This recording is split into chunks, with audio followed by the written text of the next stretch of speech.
Welcome, everybody, to the Healing Place podcast. I am your host, Teri Wellbrock, and really excited to have with me today Missy Garcia. So welcome, Missy.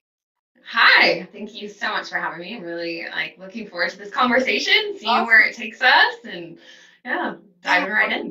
So, sex and leadership coach, as well as blogger, writer. So, that's so cool. I just was telling you before we started recording that I stalked your page, and there's so much on it that I just wanted to talk about. But one of the things that I was really drawn to was changing your sexual story. So, talk to us about that. Yeah, so we've been given a sexual story depending on our upbringing a lot of the time. A lot of what has been given to us is based off of our cultural upbringing, our religion, events that have happened to us, our social upbringing with our friends, and oftentimes even with women, because our sexuality is so out there for selling things, there's so many different messages that we're getting. And we're often put into a box. And in that box, our sex is for men, our sex is for our partner, our pleasure is for them, or it's just for, reproducing. And so there's a lot of shame, there's a lot of disconnect, and we're often not able to embrace our innate way of just being in pleasure. I mean, pleasure is our birthright as women. We have an organ specifically for pleasure and only pleasure. And we're not taught that. I wasn't taught that. And then I experienced sexual trauma. And from that, I really disconnected from my sexuality. Like, I just did not feel safe in my body, did not feel safe as a woman, did not feel safe to be seen. And so I think what happens is we're often just like, well, that's what it is. This is where I stay. This is what I'm supposed to be, how I'm supposed to act, how I'm supposed to show up. And that is just for this over here. And so I like to give power to women that I work with that they can choose what is actually their story and what is not. They can choose, this was given to me, but that doesn't feel right for me. So I'm going to change that into an empowering story. And they can choose, I can go into reclaiming my pleasure for myself, and I can know what that feels like, and I can be with that. And I don't have to give away my energy, give away my sexual energy, that I can just 100% own it for me. And that's really empowering for women to come into. Yeah.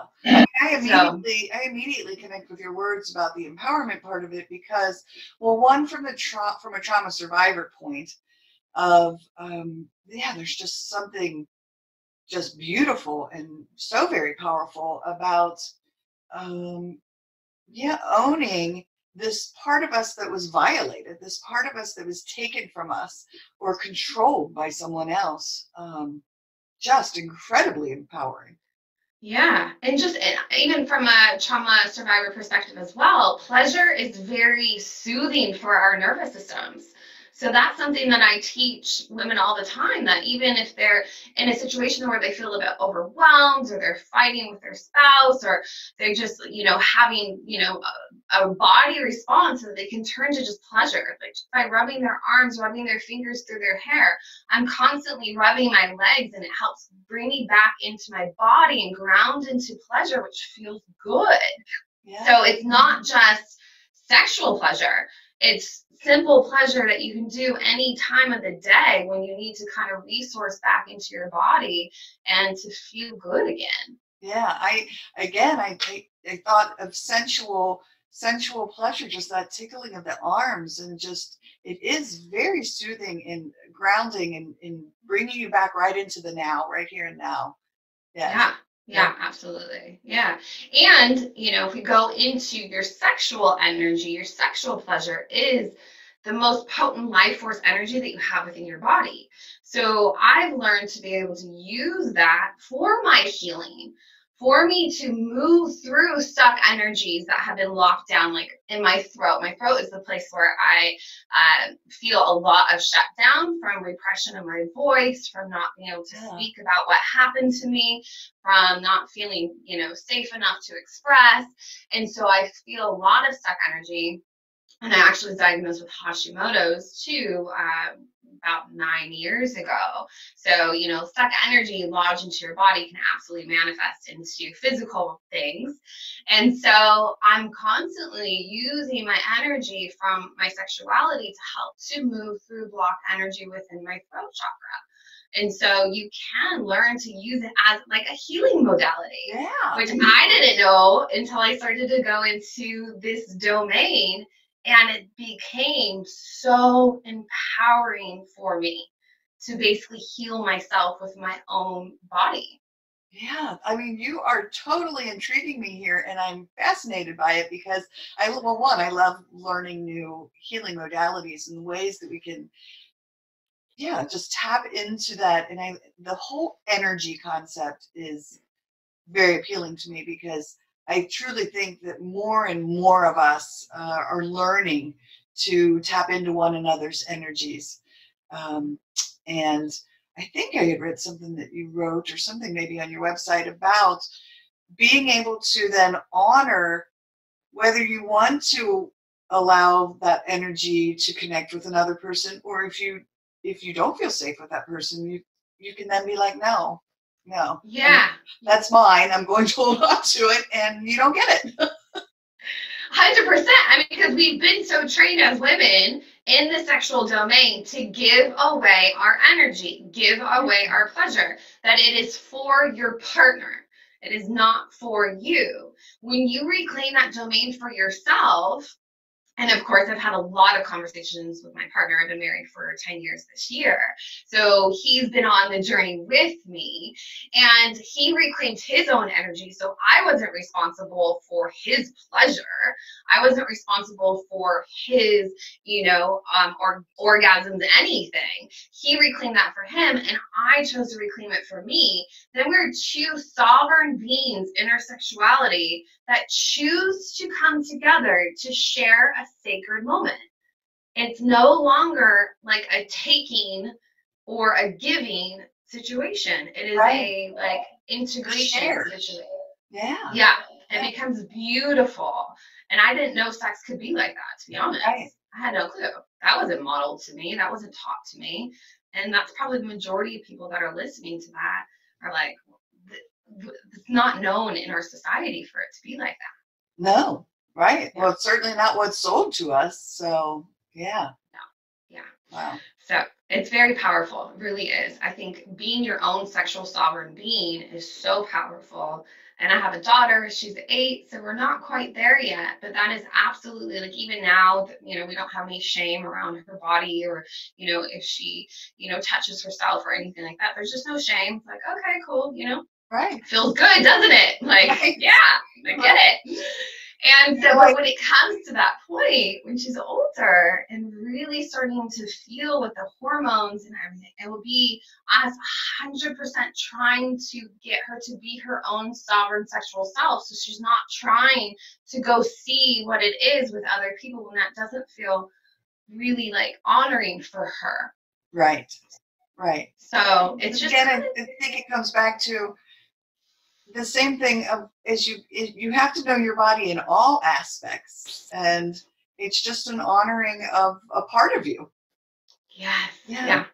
A part that we most disconnect from. Right. Like, absolutely. And which is crazy to me because it's so used to sell things, and it's so put out there, but yet it's so taboo. It just seems odd in so many ways.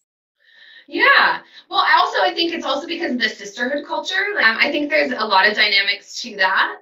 Our sexuality, again, has been sold, but then also women have been pinned against women for so often. And because a lot of women have a religious upbringing of some sort of, all religions basically have a shame factor related towards sexuality and women. And so they have that dynamic, not only like, it passes down. So from their mother, from their grandmother to them, and then it's just women against women. So if you do have somebody that is totally embracing their femininity and their sensuality and their sexuality and owning it, they're being shamed, or usually in their sisterhood culture at school, because it's unknown. And so then from there, we disconnect. We're like, oh, that's not safe. That's not okay. I can't be like that. So they're like, nope, they disconnect that way. Or so many of us have experienced some sort of sexual assault or trauma, and that's absolutely going to be disconnecting for us in that way too. Yes, absolutely. And I think that's, I mean, the 1 in 4 girls, 1 in 7 boys, numbers are sadly staggering. Yeah. And what a huge impact that has, right? Yes. On sexuality. So, for yeah. sure. And so, any that's not talked about too. Any myths or facts that you would like to clarify for listeners? I think one myth is that sexuality is not safe. I think us being in our sexuality is not safe. What I discovered, because I was so fearful about going into this domain, I was like, if I embrace my sexuality, what is that going to mean? Is that going to mean that like every single man is going to flock to me? I don't want that. I don't want that attention. I don't like, I didn't feel safe. I hadn't embraced my own safety within at that point. And that's what I hear often from women is like, oh, no, I can't embrace that. So that's a myth that it's not safe. What I discovered for myself is when I reclaimed this energy for myself, it's actually made me stronger, more grounded, more secure, that I do get noticed just from my energy, but unless that man or person is extremely secure in who they are as a being, like perpetrators are not going to come near me because they know, like they can sense my energy, like, oh no, right. That's a strong woman. And so I actually feel more secure and grounded because of it. And so I think that's an important thing to say.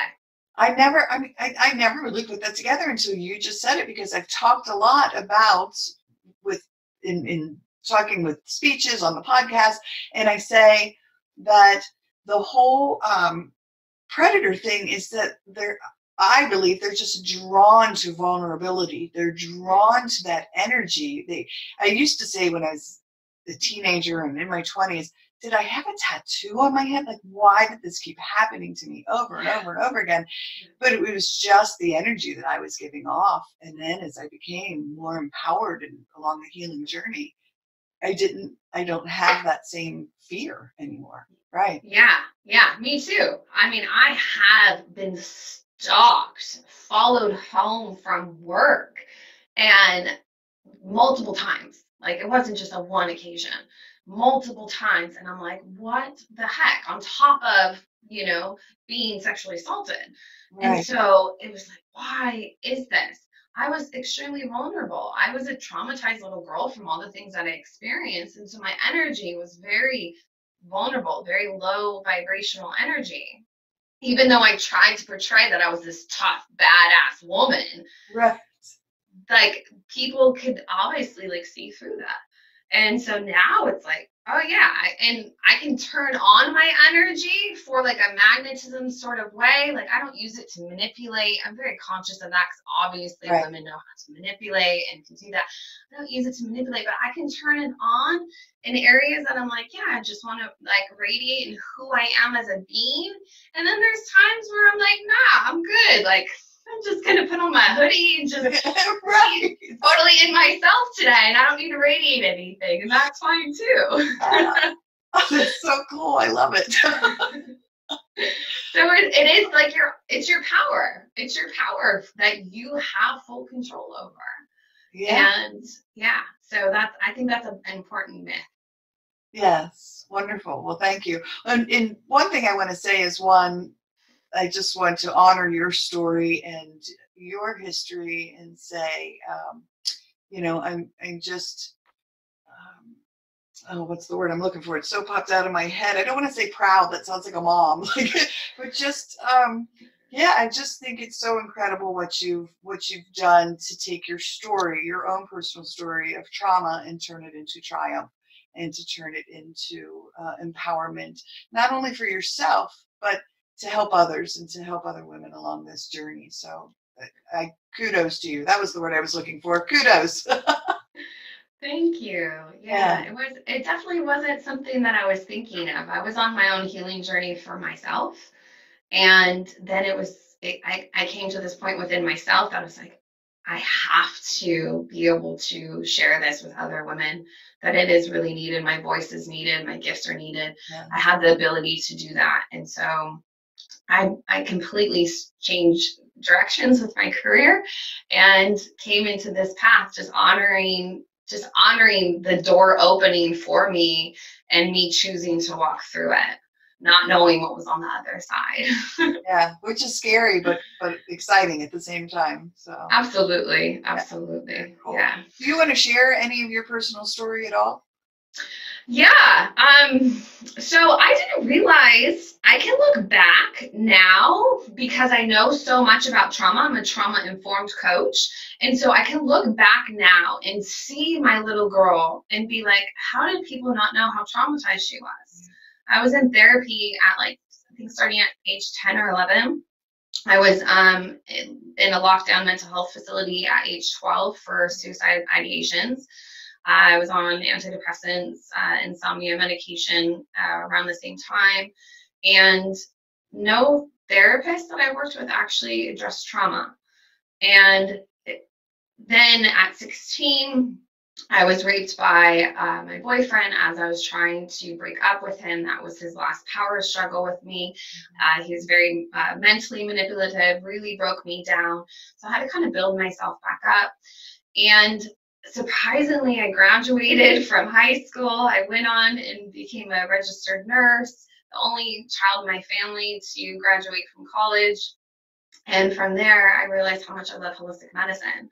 And so became a entrepreneur of holistic medicine. And then through my entrepreneurial journey, I realized how much my trauma was impacting my leadership, impacting me to be able to fully put my gifts out there, to be seen, to allow my voice to be heard, to really embrace my presence of who I was as an individual, as a woman, as a leader. And that's when I realized my sexual trauma, that's what I went into first, was my sexual trauma. And healing that so much, I was like, oh my gosh, there I am again. Yeah. There I am. And my relationship suffered. I was constantly projecting my pain onto my partner. Luckily, he's so patient, so kind, but there was never a rule book or even a guideline on how to be with a partner that has trauma. Right. Yeah. And so we figured that out. And through that, now it's now I'm still healing, all the other parts of myself with my trauma, with, my parents' really messy divorce, abandonment issues, my brother getting hit by a car and almost dying. Yeah. It was so many things. So just continuing on this reclaiming, healing, integration journey, and just more and more coming back into the essence of who I am. And I know you could probably attest to this. It's almost like you put on your gear and you're going into your own battlefield. And It takes courage every single time to face all of those things. But when you go through it, it's there's freedom. There's expansion. There's space. And so, it's a beautiful journey. And so many of us choose not to go through it, but I really honor the ones that do. And I invite those to go on their own healing journey, whatever that looks like for them, because they can reclaim themselves again. Right. It's absolutely possible. Amen and hallelujah. And I loved it. And I hashtag trauma warrior is my favorite hashtag. And you're certainly a trauma warrior. And I love it. Those of us who, and what you just said about how many times I've told people it is terrifying to go back into that darkness, but you have to go back into it and shine that light of hope. You have to shine that light into it. And then once you make it through to the other side, like you said, it's just, it's so broad and beautiful and Yeah, absolutely. I think the saying that I really hate the most, and hate's kind of a strong word, but it's don't look back. Your past does not influence you. And so many people just sit there and they just read that and they post it over and over and over again. And then when those things pop in, they're like, oh, well, just shove it back, Right. But it keeps coming into their presence in ways that they don't realize, and it prevents them from really up leveling in their own leadership and who they are. And so you have to allow those events to come back for you to move through them, for you to finally not have them have the hold on you anymore. Yes. And I think it's so important. Yeah, you couldn't, I mean, I couldn't say it any better. That's exactly what you're right, that you have, it's coming back for a reason. Yes. There's something being triggered. There's something surfacing, and just honor it. And my therapist used to tell me, just notice. And that was very powerful for me, to just be able to not judge it and sit back and just notice and think, okay, well, this is here for a reason. What is happening? What's coming up to the surface? And once I was able to do that and really work through it, again, very healing. Yeah. And also, I love to always remind myself, and I love to remind my clients as well, that those things wouldn't come to the surface if you weren't ready for them. Yeah. And so when they're there, it's because you have the inner strength now that you may not have had previously, for you to actually integrate it and heal. Yeah. And so it's your opportunity. And we can choose to shove it down, or we can choose to say, all right, let's do this. Right. And, you know, if you have support and you have the tools, I used to fear that, like, going through it would take me out for months. Like, oh, I won't be able to function. I won't be able to manage. I won't be able to do any of those things. But when you have all the tools, it's literally, for me, sometimes, like, I can integrate and heal a past event within 24, sometimes 48 hours. And it's just like, whoop, okay, now coming back. Good. All right. More expansion, more space. All right. On to the next one, whenever the next one wants to pop up. That's fantastic. And so that's what you do. You help people do those things through your coaching business, right?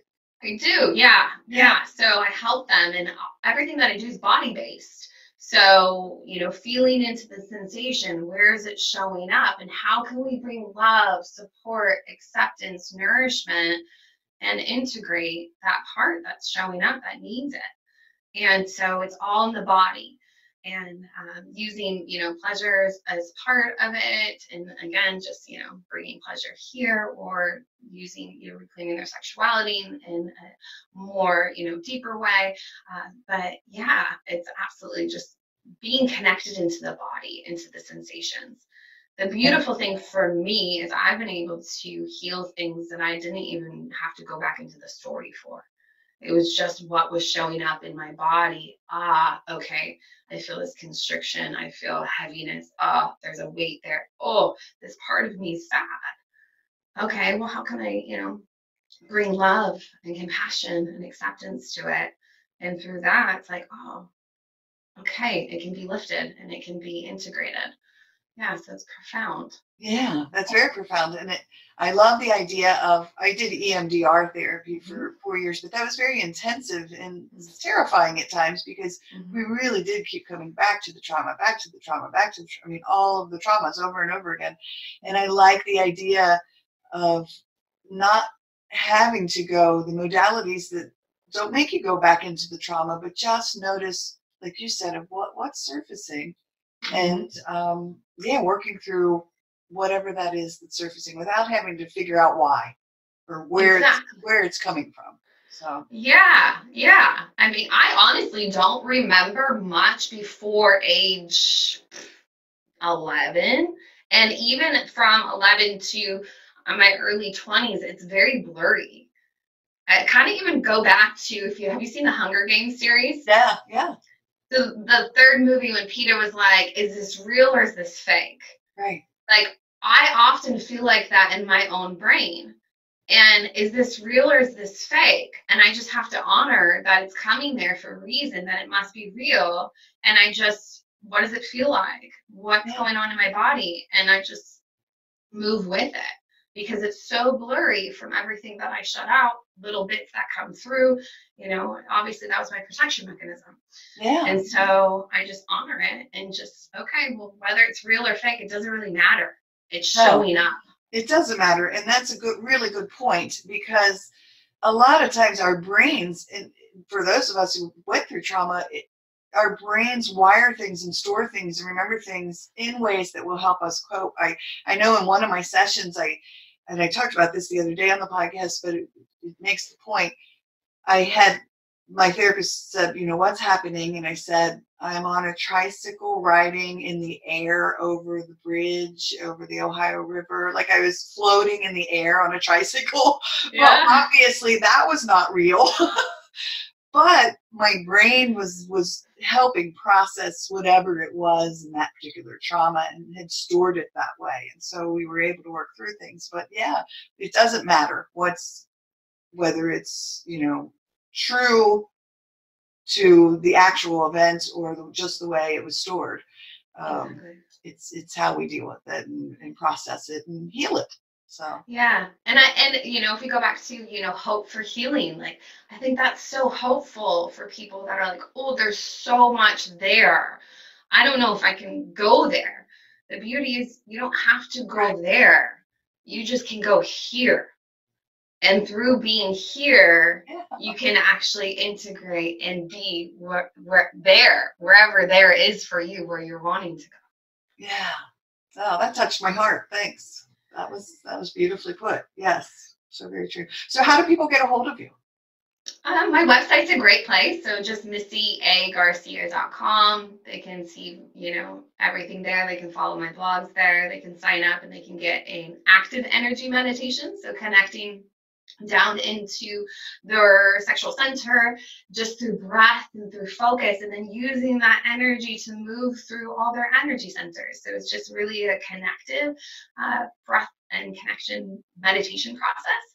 They can get that for free just by going to my website, and then all my socials are on there, so they can follow me on all the different socials there too. Okay, and then they can, if they want to work with you, certainly sign up for your coaching programs. Yeah, absolutely. So my coaching page is there, gives an outline. My coaching is very like consensual. So it's all there. The price is there. Everything's there. And if they're like, oh, that feels like a yes moving forward, then we just go onto a free call where we can really feel in if we resonate together, because it's so intimate, right? Like, right. When you're going to this place, it's so intimate. So you want to make sure that you resonate on like an energy level, on a connection level, and it feels really safe and really doable for you to move into that coaching client relationship. And so that's why I kind of do it in that sort of way, because I do go into very intimate, sacred places with my clients. Right. Yeah. And that, I mean, obviously requires trust and yeah. Yeah. Safety is the number one thing. Absolutely. Right. Feeling safe, because if you don't, then you can't really go anywhere. Exactly. Yeah. All right. Cool. Anything else? Oh, my favorite question. I always have to ask my favorite question. So if you could meet anyone, dead or alive, to help you with your continued journey, whether it's your personal journey or professional journey or both, who would it be? So it's so funny that when I was listening to your podcast, I heard this question, and I was like, oh, all right, that's going to come my way. And I just sat with it for a moment, and I'm so like, just go with your intuition, go with that. And whatever comes first is just what you're meant to say. Yeah. The first thing that came to me was Cleopatra. Oh, cool. And for me, she embodies feminine leadership. Yeah. So it was like really deeply in her feminine, but a strong leader. And so not only am I fascinated with that era and, you know, ancient Egyptian era, that I would just love to have a conversation about all of it, yeah. But I would love to just be able to witness, you know, a strong, fully embodied feminine leader. And so that's what came into my mind. And I was like, all right, I just got to go with what intuitively came through me. Yeah, well, she is kind of the poster child of, you know, when I think about what it is you're doing and what your mission is, she would be like the poster child for it. Yeah. Yeah. And yeah, I mean, she was just in it. She was so in her feminine and just owned it. And of course, you know, everything's passed down. We don't know exactly, but that's what she's portrayed as. Yeah. A strong, fully feminine leader, because a lot of the other women leaders in the world are more in their masculine.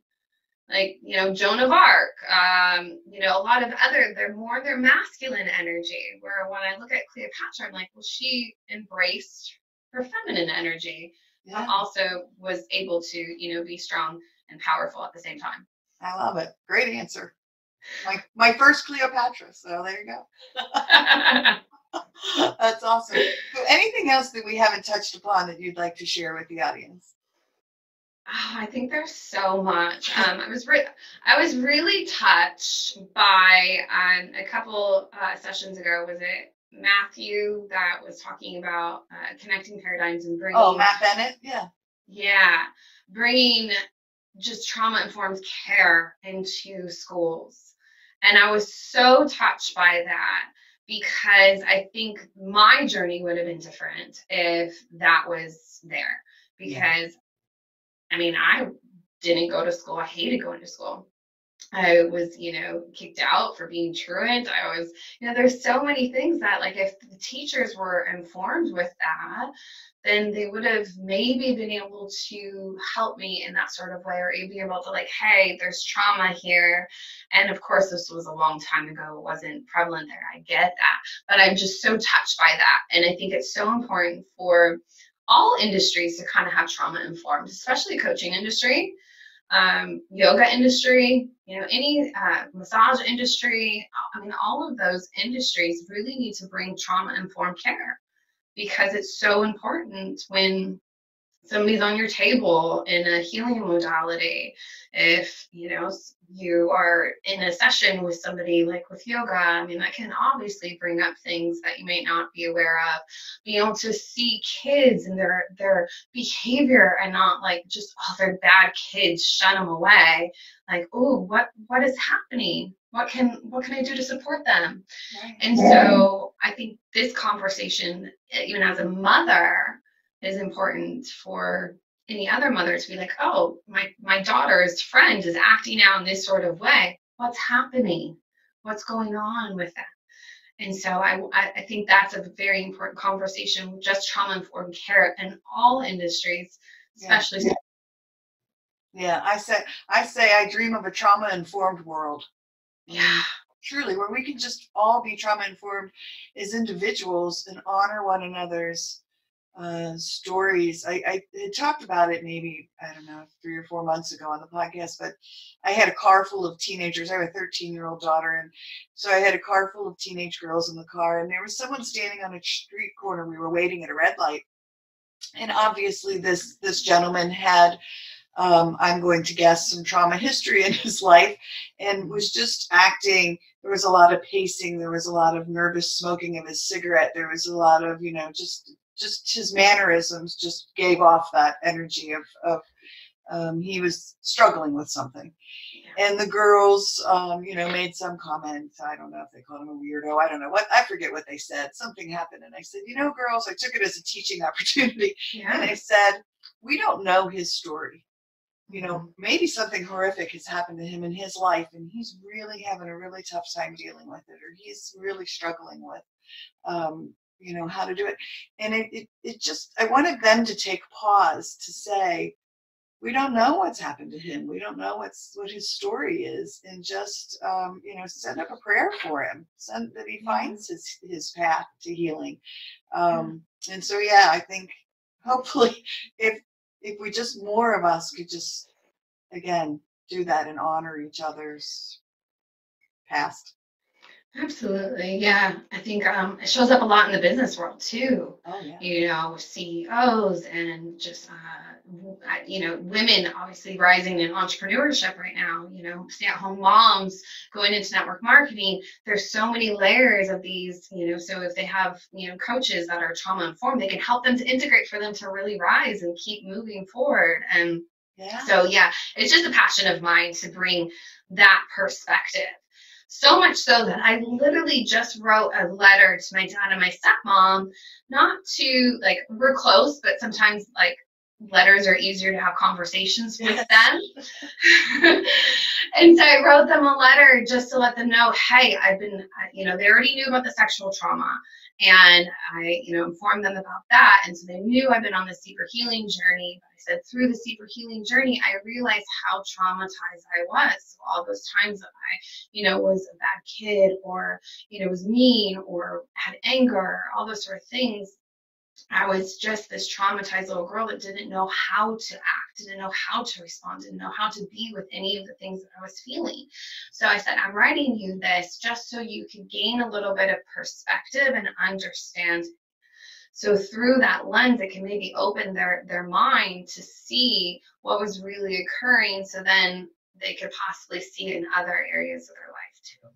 Yeah. So it's just letting them in. And plus, I don't like feeling like I'm hiding anything from people that are the closest to me. That's part of my own healing, is to be really open about things. I'm right there with you. Yeah. Sometimes, when I put all that stuff out on Facebook, when I first started doing it, I think a lot of my friends and family were like, ah! Oh, yeah. I have people that don't talk to me anymore, that completely have disconnected from me because of it. And that was a healing journey too. That was a grieving process too. People that I grew up with, that I've known for 20 something years, are behind my back talking bad about me, not wanting to have anything to do with me anymore. And, going into that pain and actually grieving it and integrating and come to a place of forgiveness and just love and acceptance for where they're at. Right. So powerful. Right. And but the more that we talk about it, the more that one light bulb could go off for one person, which can ripple through so many. Oh, so yes, it's women like you and other trauma warriors out there that continue to show up, continue to talk about it, that is changing the paradigm, changing the dynamic, and it will become a trauma-informed world at one point. Yes, well, and same to you. I just thank you for all you're doing, again, to shine that light of hope and to, bring awareness to it. And Max really wants to say hello. So there we are. Hello, Max. Oh my gosh, Max is driving me crazy right now. Hi, buddy. All right, back down.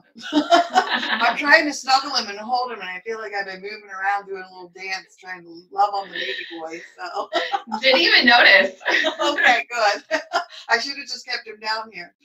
Well, we're good on time. And again, if there's anything else that you want to touch upon, you said you have lots and lots of stuff you could talk about. So certainly feel free to. Oh gosh, yeah, we can go into so many different things. Yeah. I think there was something that you brought up before we talked that you wrote down that you read. Yeah, let me read that. Was it the healing and integrating past events creates space for leading the future? I thought that was awesome. So we talked about that, but it's definitely those past events. I can talk about like where I noticed it the most in my own story. Sure. I built a multi-six-figure business, and I still felt very like restrained, very like, don't look at me. Don't no, I'm just going to do that, what I do over here. But I feared getting any bigger, and my worthiness, my deservingness, all of that just kept me small. And it was because of the things that I experienced in the past. It was because of the disconnect from my power sources, because of the violations that I had. It was because of the things that I heard, the pain that I received, the abandonment, all of those sort of things that happened to me 20 something years ago that were subconsciously making me feel unsafe to move any further in my business. And so until I saw that and had the courage to go through it, there was no way for me to kind of get out of that box. Right. Yeah. And so if anyone is, why does this keep coming up? Why do I have this fear of, doing this? Or why, do I feel frozen when I go to take this particular action? It's usually something that's happened in the past that is coming up, and it takes a while sometimes to connect the two. But once you can connect them, and then you can basically, okay, that's that. I'm going to heal it. I'm going to integrate it. And no longer is it going to play into my present. That's where that leadership expansion. And when I talk about leadership, I mean, we're our own leaders. Right. Like, we lead ourselves, whether we have people. I mean, if you're a parent, you're a leader too, you know? So, but you're up-leveling your own leadership, and through your own leadership expansion, that's where it gives all the other people around you that are connected with you permission for them to up-level too. Yeah, I love that. So one of the things you just said that I don't know, it just connected with me was the abandonment thing. Oh yeah. Yeah, that's a powerful one. Yeah. Yes. So being able to rise above, I guess, heal it and forgive, and then use it. I have found that I'm able to use it now that I've come to terms with abandonment issues, and I'm able to use it as an empowerment tool for myself. So yeah. Yeah. I mean, I feel like anything that we integrate and we like go through, it's just suck energy, and we can actually use that energy for empowerment. And I think also with the abandonment or just anything, your partner is usually the person that's going to hit those wounds the most. Yes. Yeah. And again, if we go back to what I said like a long time ago, there's no rule book for how to be with a partner that has any sort of trauma, because they're, you know, obviously your partner has all of their own things that they're dealing with, but then every single wound that they hit within us, it's automatically usually put onto them. Right. Remember, like, I'll have stories with my husband, and he's just like, I had no idea what was even going on. I would just look at you like, what the hell is happening? I only laugh because I've been there. Yes. Yeah. And I think it was a couple of nights ago. He's like, I remember like pretty early on in our relationship, I called you weak-minded. And like, because you would get angry about so many things, and I'd be like, why are you just so weak-minded? I'm like, oh yeah, that would have totally pissed me off, because I tried so hard not to be weak. Yeah. I tried so hard to pretend that all the things that happened to me weren't there, and I never felt them, so I had to always be strong. So if you called me weak, oh man. Right. Can't run. Exactly. Now, you know, it's like now because I've integrated, and I'm like, yeah, I can be weak, but I can also be strong. Yeah. There's no right, there's no wrong. It's who I am. I have both parts. Yeah. And so we've been able to do so much work together, and that's another passion of mine, is working with couples, especially with one of them that has trauma, to help them get the tools for them to grow their relationship and to heal. He's helped me heal the most with my sexual trauma. He's been the person that has been there to help me heal the most with it. And we've been able to go on that journey together in that way too. So I reclaimed it for myself, but also he has been able to help me change my story and help me feel safe and help me release a lot of stuck energy that has been within my body from it. Yeah. So it's very powerful, but your partner can hit those wounds so well. Woo! Yes. So if you find yourself getting angry a lot at your partner, I invite you to turn the mirror to yourself and see what it is that they're reflecting to you that really is just hitting that nerve for you. And see it as an opportunity. That's a place that I need to go to heal. That's a place that is, you know, needing my support, needing my love, needing my care. Yeah. So it's honestly a service that they're doing if you start to look at it that way. Yeah. I mean, truly it is. By shining the light on those things where you said the word weakness, but those things that are triggers, or the things where we do feel weak, it is such a healing opportunity, because that's the thing that if it's firing you up, then yes, you need to take a look at it. Yeah, absolutely. Yeah. And he can hit them all. But because he does so much work now that, I mean, every once in a while, there's still something that will come up, but not very often. Right. But yeah, then it's just, okay, this is what I'm noticing. This is what I'm owning. It's no longer me projecting it onto him that he's doing this wrong. He doesn't know how to talk to me. He. Now it's like, oh, that hurts. And I'm like, then I go in. So instead of like giving him the power, because that's really what it is, you give them the power. Right. When you project it onto them, I take my power back and I'm like, oh, all right, going in. What does this mean? What is this telling me? You know, where do I need to go next? How do I need to heal? And the abandonment one has been a big one. Yeah. Him traveling for work, that had triggered my abandonment issues, or abandonment fears, abandonment feelings. And so we've been able to work through that one together, and still working through it, because it's always we just said at the same time, it's always yes.